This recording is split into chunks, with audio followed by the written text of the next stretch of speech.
Pakistan army का सोए खत्म, हम लोग कंट्रोल करेंगे। हंसो मत, यही सोल्यूशन है। अब किसी और के देश का डिफेंस अब भारत के उससे एकदम, क्यों नहीं? हम भूटान का देखते हैं कि नहीं देखते हैं? तो ऐसे पाकिस्तान का भी देखना देखेंगे हम। जब दुश्मन की गर्दन हमारे हाथ में होगी, कभी नहीं देखेगा हमारी तरफ। और गर्दन पकड़ने की जो कला है, जो मेरे पॉइंट्स होता है, यही तरीका है और कोई तरीका नहीं है। मोदी जी के पास से जाके पेश कीजिए ना इसमें point। क्या पता है। अरे तुम क्या बात करती हो, वो मुझसे बहुत सक्षम है। अब हिंदुस्तान जंग छेड़ दे पाकिस्तान का, अगर आपके पॉइंट्स अगर मान नहीं तो पॉइंट, अरे भाई मेरे को एक पॉइंट बता दो ना, मैं गलत बोला हूं तो मैं माफी मांग लूंगा तुमसे। ये सच है, इतना गट्स है मुझे, सब सत्य है। ये पाकिस्तान की बर्बादी ही, पूर्ण विनाश ही पाकिस्तान का समस्या का उत्तर है। पूर्ण विनाश। नमस्कार, मैं अर्चना तिवारी आप सभी का स्वागत करती हूं दाराज धर्म पर। आज हम जिस मुद्दे पे बातचीत करने के लिए एसपी सिन्हा सर के पास आए हैं, वो मुद्दा बड़ा ही गंभीर है और अपने आप में ही एक सोचने का विषय है कि पड़ोसी देश का मुल्क के जो प्रधानमंत्री हैं, प्रधानमंत्री आपके कहें पाकिस्तान के प्रधानमंत्री, वो दुबई में जाके इंटरनेशनल मंच पे जाके ये बात कहते हैं कि हम अब भारत के साथ शांति चाहते हैं। 3 बार के युद्ध ने हमें ये सिखा दिया है कि युद्ध से अब कोई जो है समाधान नहीं होता है। हमें भारत के साथ शांति और समझौता हमें बनाना है। अब भारत के ऊपर है कि वो हमारे पास आए और कश्मीर के मुद्दे पे, जम्मू कश्मीर जैसे क्रिटिकल मुद्दे पे हमारे साथ आके बातचीत करे। तो जैसे ही वहाँ के प्रधानमंत्री ने ये बड़ा बयान दिया, जो कि अपने आप में ही एक बहुत बड़ा सियासी बयान आप इसको कह सकते हैं, तो वैसे ही वहाँ पे जो विपक्ष है उनके अपने अपने बयान आने लगे। विपक्ष के नेता, उनको पीटीआई के नेता ये कहने लगे कि भाई ये तो भिखारी हैं, प्रधानमंत्री नहीं, इनको आप अगर भिखारी कहेंगे तो वो ज़्यादा बेहतर होगा। तो इन सब मुद्दों पर आज हम लोग एसपी सिन्हा सर के पास वापस से आ चुके हैं बातचीत करने के लिए, और समझेंगे कि जब एक देश का प्रधानमंत्री ये बात कहता है, उसका क्या परिप्रेक्ष्य जो है वो भारत में निकालना चाहिए। सर, आपका बहुत बहुत स्वागत है हमारे चैनल पर। सबसे पहला मैं यही सवाल पूछती हूँ, प्रधानमंत्री, पड़ोसी देश का जो प्रधानमंत्री है वो सरेंडर हो गया सर पूरी तरीके से, कह रहा है कि अब मुझे शांति चाहिए, लड़ाई झगड़ा कुछ नहीं, न्यूक्लियर पावर होने के बावजूद। देखिए, ये पहली बात तो मैं कहना चाहता हूँ कि प्रधानमंत्री शहबाज शरीफ जी ने ये जो बोला है, मुझे तो ताज्जुब लगता है कि पाकिस्तान का प्रधानमंत्री ऐसा वक्तव्य दे रहा, मतलब इतिहास का कोई ज्ञान नहीं है। वो कह रहे हैं कि 3 लड़ाई हमने लड़ी है और हमको बहुत लॉस हुआ है, इसीलिए भारत से शांति बनाना अच्छा है, राष्ट्रहित में है। माननीय प्रधानमंत्री जी, 3 लड़ाई नहीं 4 लड़ाई लड़े हैं आप। 47, 65, 71 और 99, 4 लड़ाई लड़े हैं शहबाज शरीफ जी। आप किस दुनिया में रह रहे हैं? प्रधानमंत्री को ये पता नहीं है, पहली बात। दूसरी बात है कि देखो ये क्यों ऐसा वक्तव्य दे रहे हैं। सच तो ये है कि सचमुच में जो शहबाज शरीफ जी बोल रहे हैं वो सच बोल रहे हैं। पाकिस्तान के पास और कोई रास्ता है ही नहीं, कोई विकल्प नहीं है। तो मरता क्या ना करता। सवाल ये है कि आज पाकिस्तान की क्या दुर्दशा है। दलदल में, आर्थिक दृष्टिकोण से दलदल में है, पॉलिटिकल अनरेस्ट है, Imran Khan versus others, Pakistan army divided है, चीनी के लिए 2-2 किलो चीनी के लिए 8-8 घंटा लेडीज़ वेट कर रही हैं। 15 केजी आटा की जो बैग की कीमत है वो है 3100 रुपये। हिंदुस्तान में 15 केजी का दाम है 700 रुपये। जो उसका जो डॉलर्स और पाकिस्तान रुपये की बात करें तो 227 रुपया पाकिस्तानी रुपया जो है $1 के बराबर है। हमारा है 80 या 82। तो सवाल ये है कि चारों तरफ से तो पाकिस्तान का कर्ज इतना उठा हुआ है, फिर मांगे हैं सर कर्ज। वो तो है। ये पाकिस्तान एक ही फिलॉसफी में विश्वास करता है, उधार के घी पियो, पैसे लो घी पियो, फिर बोलो कि वो पैसा दिए मांगते हो, जो डोनर मांगता है बोला आप दे दीजिए मैं आपको लौटा दूंगा। तो ये सिलसिला तो पाकिस्तान का चल ही रहा है। तो ये उसकी मजबूरी है, लेकिन जो शहबाज शरीफ ने बोला है वो सच है, उसके पास और कोई विकल्प नहीं है। चीन हाथ खींच रहा है, मुस्लिम कंट्रीज हाथ खींच रहे हैं। सऊदी अरबिया, सोचिए, इतना मुस्लिम ब्रदरहुड का फ्रंट फेस, वो पैसे देने से इनकार कर रहा है। कटार ने पैसा नहीं दिया। IMF में भीख मांगने गया आर्मी चीफ, सऊदी अरबिया गया, कुछ नहीं मिला। IMF नहीं दे रहा। United Nations Development Programme Pakistan मांगा $16.5 बिलियन का एड, वो कह रहा पाकिस्तान की 8.5 देने के लिए तैयार है, अभी तक 1 रुपया नहीं आया। तो सवाल है, सब जगह से तो बर्बादी है। लेकिन सर यहाँ पे एक और बात मैं आपसे डिस्कशन करना चाहूँगी कि जैसे ही प्रधानमंत्री ने मंडे को ये बयान दिया, उसके बाद पीएमओ पाकिस्तान का स्टेटमेंट आता है। एक वो ट्वीट करते हैं कि हमारे बयान को जो है वो तोड़ मरोड़ के पेश किया जा रहा है, हमने ऐसा कुछ भी नहीं कहा। ये पीएमओ की तरफ से ट्वीट आता है सर, स्टेटमेंट वहाँ से है कि जब तक 370 नहीं हटेगा तब तक हम आगे भारत के साथ बातचीत नहीं कर सकते।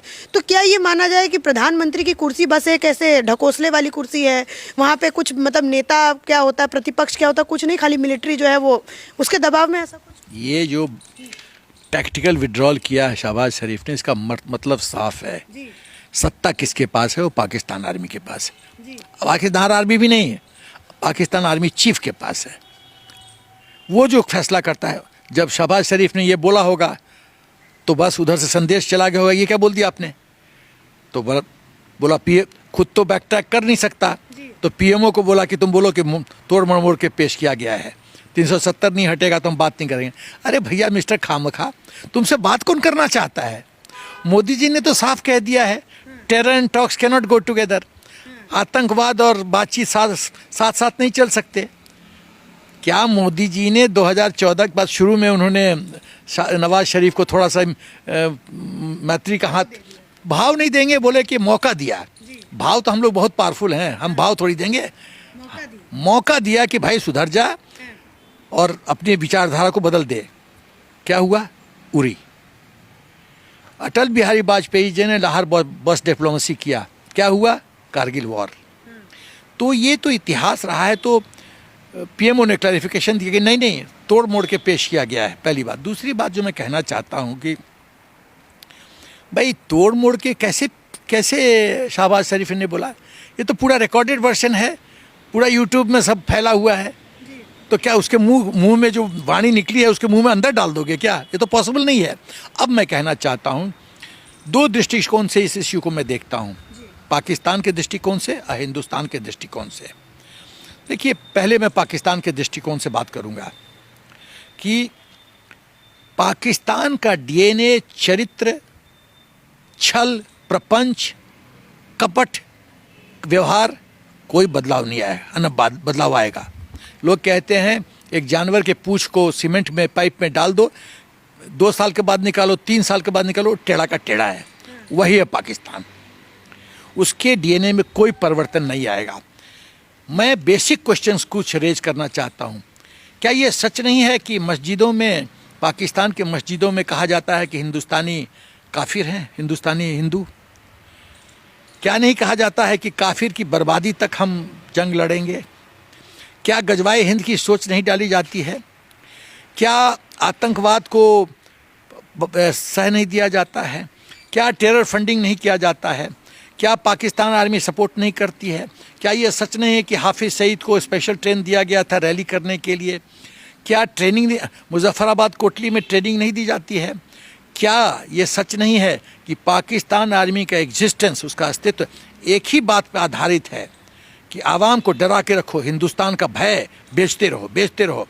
जब तक पाकिस्तान के लोग ये कन्विंस्ड होंगे कि हिंदुस्तान खतरा है और हमको एक ही शक्ति बचा सकते हैं हिंदुस्तान की फौज से, वो है पाकिस्तान आर्मी, तो पाकिस्तान आर्मी का जितना भ्रष्टाचार है वो कवर हो जाता है। जो जनरल बाजवा लेफ्टिनेंट जनरल था, आईटीआर इनकम टैक्स रिटर्न में नो लायबिलिटी, उसमें रिटर्न फाइल किया, मतलब इतना इनकम है ही नहीं कि मैं टैक्स भरूं। आर्मी चीफ रिटायर करते करते $12 बिलियन, पैसा आया कहाँ से? पाकिस्तान में पाकिस्तान जनरल्स अमीर होते जाते हैं, पाकिस्तान के लोग गरीब होते जाते हैं। और ये इतने बेवकूफ़ हैं पाकिस्तान के लोग को समझ में नहीं आती कि उनके गरीबी का कारण कौन है? तुम्हारे जनरल्स हैं, जिसका काम है तुमको सुरक्षित करना, प्रोटेक्ट करना। वो मलाई खाते हैं और तुमको फ़कीर बनाते हैं, और तुमको आटा नहीं मिल रहा है, और बेवकूफ़ लोग तुम पाकिस्तान आर्मी करते जा रहे हो। करो, हमें कोई फ़र्क नहीं पड़ता। भारत के परिप्रेक्ष्य में क्या है? अब भारत के परिप्रेक्ष्य में यह है कि हमारे गांव में कहावत है कि काठ की हांडी बार बार नहीं चढ़ती। वाजपेयी जी ने मौका दिया, कारगिल वॉर। मोदी जी ने प्रोटोकॉल तोड़ के मौका दिया, यूरी अटैक। तो क्या हम पाकिस्तान का आर्मी भी, ये तो शहबाज शरीफ बोला है, यदि पाकिस्तान का आर्मी चीफ भी बोलता है कि जनरल बाजवा कुछ दिन पहले बोला था रिटायरमेंट के कि हम भारत के साथ शांति चाहते हैं, वार्तालाप होनी चाहिए, तो मैं बोलूँगा कतई नहीं, नेवर। मैं सांप पे विश्वास करूँगा, मैं पाकिस्तान आर्मी पे विश्वास नहीं करूँगा। मेरी सोच है, एकदम नहीं। मैं दूसरा बार मौका नहीं देता। आप हिंदुस्तान का इतिहास ढूंढ के देखिए, हमारे वीर राजाओं ने जो बाहर से आए थे अटैक करने के लिए, उनको कितना बार मौका दिया? 16-16 बार। क्यों? एक बार हराया, एक बार माफ कर दिया, दूसरा बार क्यों नहीं कहानी खत्म कर दी? क्यों माफ किया? हमारा धर्म बोलता है नहीं नहीं, माफ किया, कोई माफी मांगा तो माफ कर देंगे, तो भुगतो, फिर वही तो हम भुगत रहे हैं। तो सवाल यह है कि हम पाकिस्तान को दूसरा मौका नहीं देंगे। 2 मौका दे चुके हैं, सॉरी, तीसरा मौका नहीं देंगे। तो अब लोग कहते हैं तो इसका विकल्प क्या है शांति का? तो मेरा एक 6 पॉइंट प्रोग्राम है। 6 पॉइंट प्रोग्राम में यदि पाकिस्तान ये करने के लिए तैयार है तो बातचीत संभव है, यदि नहीं तो तुम अपना जिस तरह से दलदल में डूब रहे और डूबो। तुम तो खुद ही सेल्फ गोल कर रहे हो, खुद ही बर्बाद कर रहे हो। जिस शाखा पे बैठे हो उसको काट रहे हो, काटो। पाकिस्तान को हिंदुस्तान की दुश्मनी की जरूरत नहीं है, वो अपना ही दुश्मन है, वो अपनी ही बर्बादी का कारण। क्या क्या पॉइंट तैयार किए हैं आपने सर? पहला चीज कि ये पीओके को हैंड ओवर करो हिंदुस्तान को। गिलगिट बल्टिस्तान, सिंध और बलूचिस्तान को हिंदुस्तान को दो। अक्साई चीन, देखो महाराजा हरि सिंह ने इंस्ट्रूमेंट ऑफ एक्सेशन साइन किया था, पूरा का पूरा JNK इंक्लूडिंग टिबेट उनका था ना, उन्होंने पूरा क्षेत्र हमें दिया। तो टिबेट भी हमारा है, अक्साई चीन भी हमारा है। तो चीन को चाहिए टिबेट, ये थोड़ा सा टॉपिक से आगे है, वो तो चीन का है टिबेट तो, लेकिन हमारे रडार पे वो भी है। तो अक्साई चीन तो दे दो। पाकिस्तान ने तुमने गिफ्ट दिया था चीन को, तो गिफ्ट वापस लो। उसके बाद ये 370 का जो राग अलापते रहते हो, ये खत्म। चौथी बात, ये हमको सॉवरेन गारंटी चाहिए पाकिस्तान से। और सॉवरेन गारंटी कौन कौन साइन करेगा? President of Pakistan, prime minister, current prime minister of Pakistan, chief of army staff and chief justice of Pakistan. और उसमें लिखा रहेगा ये इर्रिवर्सिबल है, इसको बदला नहीं जा सकता ये सॉवरेन गारंटी को। और वो क्या है sovereign guarantee? Kashmir is not a issue. Kashmir, पूरा का पूर्ण कश्मीर हिंदुस्तान का हिस्सा है।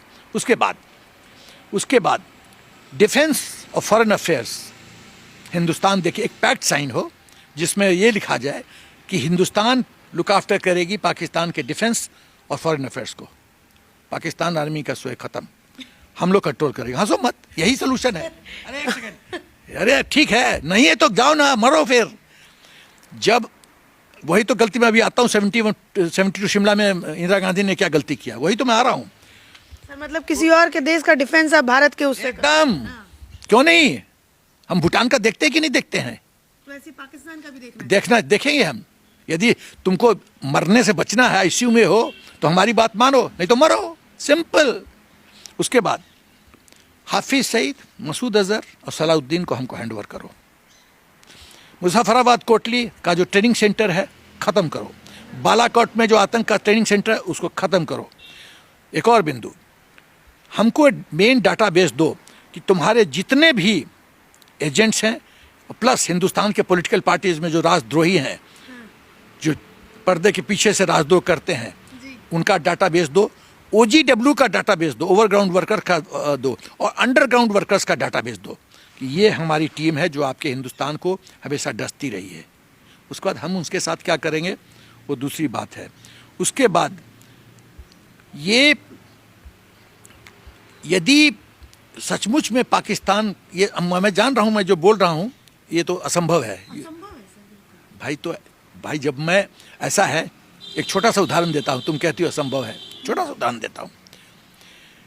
जब अलेक्जेंडर चला गया, सिकंदर चला गया और सेल्यूकस ने अटैक किया था और हार गया, तो आचार्य चाणक्य ने क्या कहा सेल्यूकस को?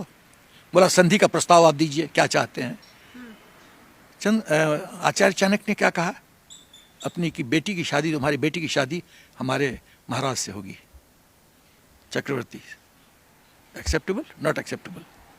ऐसे देखता है, बोला ये तो संभव नहीं है, तो फिर हम नहीं छोड़ेंगे तुम्हें। उसके पास कोई विकल्प आचार्य चाणक्य नहीं छोड़ा। और जब चंद्रगुप्त को ये बात पता चला तो चंद्रगुप्त कहता है आचार्य ये क्या कह रहे हैं, मैं उस लेडी के साथ रिश्ता नहीं निभा सकता, मैं उसके साथ नहीं रह सकता। तो चाणक्य ने क्या कहा, राजा को राष्ट्रहित में शादी करना पड़ता है, तू करोगे तो उसके साथ रह, न रह वो दूसरी बात है, उसको दूसरे महल में रख दे, लेकिन शादी तू करेगा। और शादी हुई और उसके बाद सेल्यूकस कभी हिंदुस्तान की तरफ नहीं देखा, नेवर। क्यों? बेटी की गर्दन फंसी थी। जब दुश्मन की गर्दन हमारे हाथ में होगी कभी नहीं देखेगा हमारी तरफ। और गर्दन पकड़ने की जो कला है, जो मेरे पॉइंट्स होता है, यही तरीका है और कोई तरीका नहीं है। मोदी जी के पास से जाके पेश कीजिए ना इससे point। क्या पता है। अरे तुम क्या बात करती हो, वो मुझसे बहुत सक्षम है अर्चना, वो मुझसे बहुत सक्षम है। मैं तो फौजी हूँ भाई। वो तो जो आज राष्ट्र की छवि बना दी है। आज का न्यूज़ है कि अमेरिका बोल रहा है कि 2023 हिंदुस्तान का समय है और सब लोग हिंदुस्तान की तरफ देखेंगे गाइडेंस के लिए। ये अमेरिका बोल रहा है, विश्व का सबसे पावरफुल देश। वो मोदी जी का नेतृत्व एक्सेप्ट कर रहा है। तुम बोल रही हो कि आप सजेस्ट कर दीजिए पीएमओ को। अरे क्या बात कर रही हो मैं फिर ये 6 पॉइंटों का क्या वो हो गया सर? आपने मतलब ये बता दिया, मेरे दर्शक भी सुन लेंगे ये 6 पॉइंट, उनको भी क्या पता, बहुत सारे ऐसा, क्योंकि आपको मानने वाले बहुत लोग बैठे हैं, तो उनको भी ये क्या पता 6 पॉइंट पसंद आ जाएगा। तो आपके 6 पॉइंट जाने तो चाहिए ना पीएमओ तक। इतने बढ़िया पॉइंट आप बता रहे हैं कि बिल्कुल गर्दन अपने हाथ में ले लेना है दुश्मन का। गर्दन की बात एक और बार मैं कहता हूँ। 1972 में शिमला में जुल्फिकार अली भुट्टो आया था। उसको पाकिस्तान आर्मी ने कहा था कि इंदिरा जो मांगती है दे देना, खाली मत आना, हाथ मत आना, नहीं तो छोड़ेंगे नहीं हम तुम्हें। और बेनजीर को साथ लेके आया था। क्या कहा था उसने कि तुमको आर्ट ऑफ पॉलिटिक्स में सिखाता हूँ, अभी हम कमज़ोर हैं, देखो मैं कैसी पलटी मारता हूँ और मैं जीत के आऊँगा। बाकी तो बहुत कॉन्फिडेंशियल चीज़ है इसलिए नहीं बताऊँगा, बट सारांश ये है कि उसने कहा देवी दुर्गा तुम चाहती है कि पाकिस्तान में प्रजातंत्र बची रहे, तो मेरे को 93,000 प्रिजनर बिना शर्त के दे दे। तो उसने पाँव पकड़ लिया इंदिरा का, पसीज गई। बाबू जगजीवन राम जो इतने सॉलिड आदमी थे, अनुभवी थे, उन्होंने कहा मैडम लिखित में लो इससे। हालांकि पाकिस्तान का लिखित का कोई वैल्यू नहीं है, लेकिन बाबू जगजीवन राम ने कहा था लिखित में लो इससे कि कश्मीर इश्यू नहीं है, कश्मीर हिंदुस्तान का हिस्सा है। मैं नाम नहीं लेना चाहता हूँ, दो व्यक्ति थे, उन्होंने कहा नहीं पाकिस्तान को खराब लग जाएगा, भावना आहत होगी, इसलिए ऐसा मत कीजिए, हमको भुट्टो पे विश्वास करना चाहिए। क्या हुआ? बाबू जयप्रकाश 93,000 प्रिजनर हमने ऐसे ही लौटा दिया। उस समय पाकिस्तान की गर्दन और भुट्टो की गर्दन हमारे हाथ में थी। वही चाणक्य, वही सेल्यूकस की कहानी। दे दे पीओके, दे दे सिंध, बलूचिस्तान, गिलगिट बल्टिस्तान, दे दे। 93,000 चाहिए ना, दे दे, दे दे।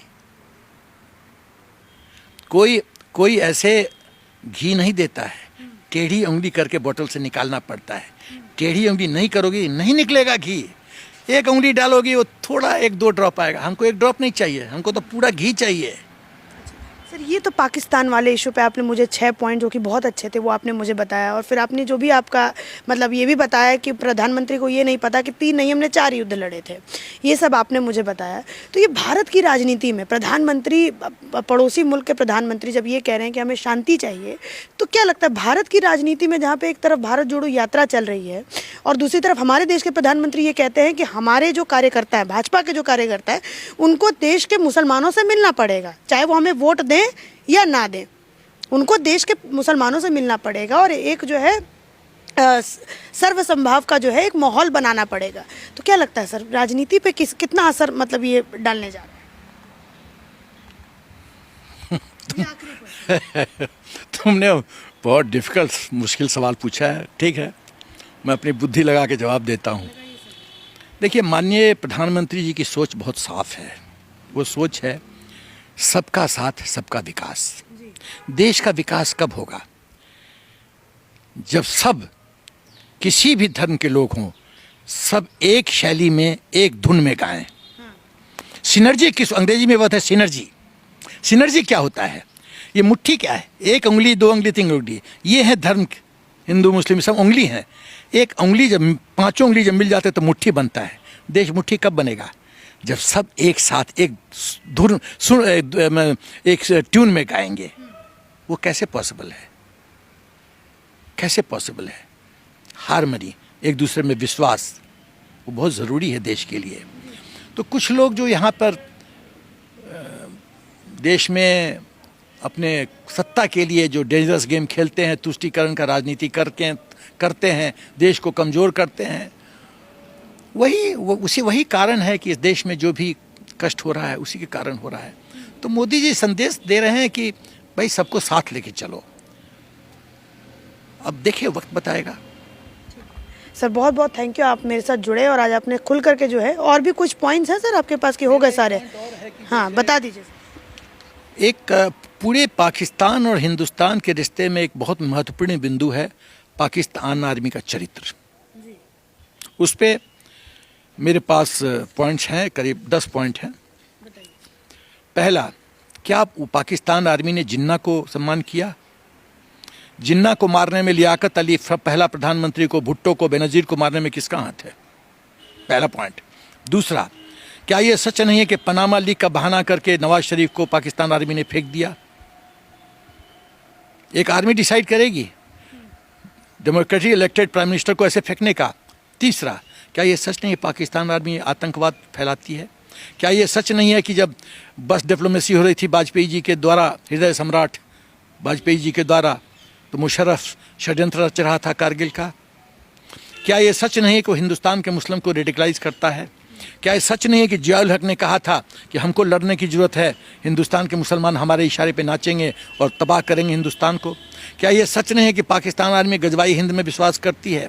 क्या यह सच नहीं है कि कोटा स्टाफ कॉलेज में अफसर्स को कसम दिया जाता है कि 71 वार का हम बदला लेंगे हिंदुस्तान से? क्या ये सच नहीं है कि पाकिस्तान आर्मी पूरा पॉलिटिकल सिस्टम को कंट्रोल करती है? आपको याद होगा कि 2014 में मोदी जी के शपथ ग्रहण के लिए 2 महीना से फाइल पेंडिंग था पाकिस्तान आर्मी चीफ के पास कि प्रधानमंत्री आएंगे कि नहीं आएंगे, क्योंकि डिफेंस और फॉरेन अफेयर्स पाकिस्तान आर्मी देखती है। तो इसलिए तो मैं बोला, ये दोनों हम देखना चाहते हैं, वो दोनों देखती है। और प्रधानमंत्री ये फैसला नहीं कर पा रहा कि मुझे आना है कि नहीं आना है, लास्ट मिनट ओके मिला। वो पाकिस्तान आर्मी ये जानती है कि तब तक वो पाकिस्तान के जनरल्स और पाकिस्तान के चीफ ऐश करेंगे जब तक आवाम डरी रहेगी कि हमको हिंदुस्तान से डरी रहेगी, और ये रहेगा कि पाकिस्तान की आर्मी हमको बचा सकती है। उसके बाद जो भी पाकिस्तान का आर्मी का चीफ आता है, टेक ओवर करते ही बोलता है कश्मीर, पहला धुन है कश्मीर। तो ये तो धुन हम बहुत बार सुन चुके हैं। तो जो असीम मुनीर बने हैं चीफ, उन्होंने भी वही धुन खेला है। उसके बाद क्या एक ऐसा देश, कारगिल प्लान हो रहा था मुशर्रफ के द्वारा, जनरल मुशर्रफ के द्वारा, ये नवाज शरीफ को नहीं पता था। नवाज शरीफ बोला कि इट इज़ अ फैक्ट कि 2611 कसाब जो है पाकिस्तानी है। जनरल दुर्रानी जो एक्स डीजी ISI रह चुका है, उसने कहा है हमने किया था ये काम। ये पाकिस्तान के लोग बोल रहे हैं, नॉट जनरल SP सिन्हा। तो जिस पाकिस्तान का ये DNA है, उससे क्या एक्सपेक्ट करती हो? शांति, प्रेम? एकदम नहीं। आपकी बात माने ना तो वहाँ पे तो वॉर हो जाए। अब हिंदुस्तान जंग छेड़ दे पाकिस्तान का, अगर आपके पॉइंट्स अगर माने। नहीं तो पॉइंट, अरे भाई मेरे को एक पॉइंट बता दो ना, मैं गलत बोला हूं तो मैं माफी मांग लूंगा तुमसे। एक पॉइंट यदि मैं गलत बोला हूं, मुझे बोल दो कि सर एक पॉइंट आप गलत बोलिए, मैं माफी मांग लूंगा पब्लिकली, यूट्यूब पे माफी मांगूंगा। ये सच है, इतना गट्स है मुझे, सब सत्य है। ये पाकिस्तान की बर्बादी ही, पूर्ण विनाश ही पाकिस्तान का समस्या का उत्तर है, पूर्ण विनाश। इसी के साथ धन्यवाद। अगर आप लोगों को ये वीडियो पसंद आया हो तो उसको अपने दोस्तों के साथ शेयर करें।